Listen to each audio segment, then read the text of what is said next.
AP రాజధాని అమరావతిలో నేటి నుంచి అసెంబ్లీ వర్షాకాల సమావేశాలు ప్రారంభం కానున్నాయి.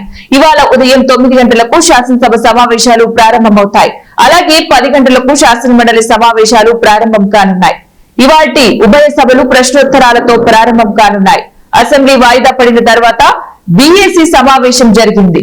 ఈ సమావేశంలో ఈ అసెంబ్లీ సమావేశాలను ఎన్ని రోజుల పాటు నిర్వహించాలి అనే అంశంపై నిర్ణయం తీసుకోనున్నారు. మరోవైపు అసెంబ్లీ వర్షాకాల సమావేశాలకు వైసీపీ ఎమ్మెల్యేలు హాజరయ్యే పరిస్థితి కనిపించడం లేదు. ప్రతిపక్ష హోదా ఇస్తేనే అసెంబ్లీ సమావేశాలకు హాజరవుతామని వైసీపీ ఘంటాపథంగా చెబుతోంది. అయితే గతంలో మాదిరిగానే కేవలం మండలి సభ్యులు మాత్రమే హాజరు కానున్నారు.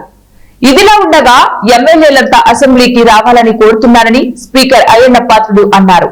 తమ ప్రాంత సమస్యల పరిష్కారానికి ఇదో అవకాశంగా చెప్పారు. అయ్యన్న పాత్రుడిగా నాకు గౌరవం ఇవ్వాలని అడగట్లేదని, సభాపతి స్థానానికి గౌరవం ఇవ్వాల్సిన బాధ్యత వైసీపీ ఎమ్మెల్యేలకు ఉందన్నారు. ఈ మేరకు వైసీపీ ఎమ్మెల్యేలు అసెంబ్లీకి రాకుండా తిరగటం మంచిది కాదని స్పీకర్ అన్నారు.